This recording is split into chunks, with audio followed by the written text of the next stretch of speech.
Good evening and welcome. So today I'm going to be talking about Series 7, Episode 5, Eulogy in the Black Mirror series. This is my favourite episode, so spoiler alert, I'm going to talk glowingly about this episode.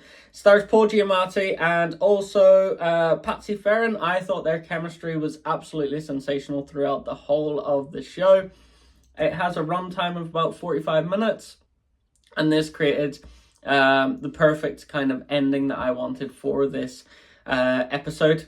Now, Paul Giamatti, have to put it in there. The Holdovers is one of my favourite films of 2023, probably my favourite film of 2023, and it has become my little Christmas cozy watch. So if you are, I know it's only April now, but if you are thinking about what should I watch for Christmas, Holdovers, recommend it to everyone, and it hasn't failed yet, and it's such a beautiful little film, set kind of in like a 1980s style. Eulogy is the title of this. Paul Giamatti is the star of this, along with Patsy Ferran. Paul Giamatti essentially gets called to say that will he go to a funeral of Carol that he knew in the past. He gets a bit confused because her second name has changed, and he gets sent this AI version of what to write for the eulogy for this funeral that he's unable to attend. Patsy Ferran plays this AI version of, and we later discover it, of one of Carol's daughters.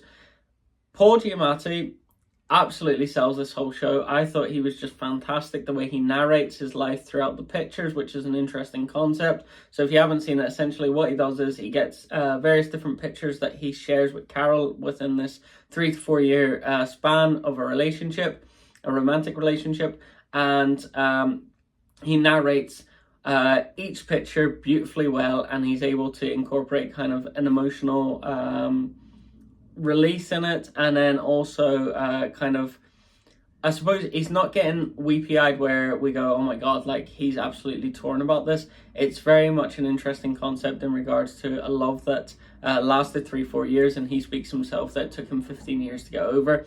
So it's a very controlled performance, but it's also a very beautiful performance.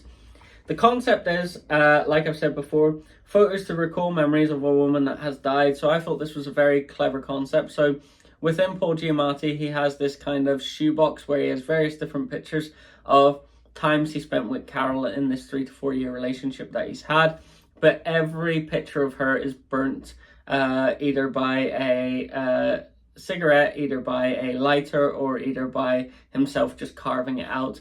And I thought this is a very clever concept in regards to he gets to go into these pictures and he gets to reminisce about this moment in time. And then also, we never get to see a face until the very end, which is absolutely sensational as well. You can tell why this is my favorite episode. I keep using the word sensational, clever concept, really interesting. But I found it really intriguing, especially with two people on it.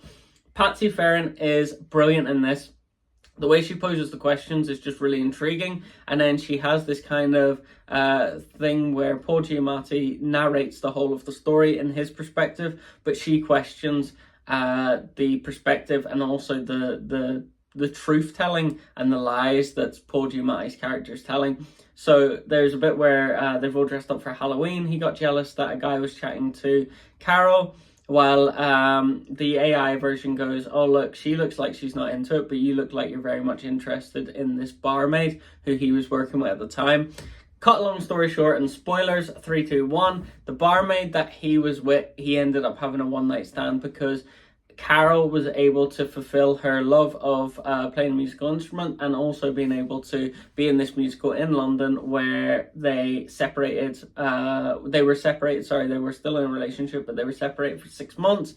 She answers the phone, the barmaid, they've just had a one-night stand, and Carol is absolutely distraught, and to get her own back, she has a one-night stand. And this little revelation is just fantastically well done, because we get to see the picture of him, and then the AI goes, look, it wasn't just you that was in this picture. Who took the picture? And he's very hesitant. He's very much trying to console his own feelings. He's trying to say, oh, you know what? She was gone for so long. I didn't know what she was doing in London.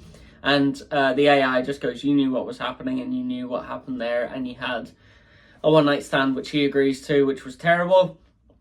Their relationship is hitting a kind of like an awful place. She ends up having a one night stand to get one over on him, and then they have this beautiful scene where it is him proposing to Carol, and she walks away and leaves him a note which he never read. And it's this kind of thing of forgotten love, and also this kind of thing of, I suppose, what could have been, where he says, look, I didn't care that she got pregnant with someone else. I would have looked after that child. I was in the wrong. She was in the wrong. We would have made this work. But he thought she just binned him off and then just left. And I was just like, oh, that's a pretty cool ending, just to end it there. And he's kind of found his conclusion, and she did still have feelings for me. She just didn't leave me, and that was it. She had feelings for me, and I wasn't left like a tit proposing, and she just walked out and she gave me no explanation. She had a child.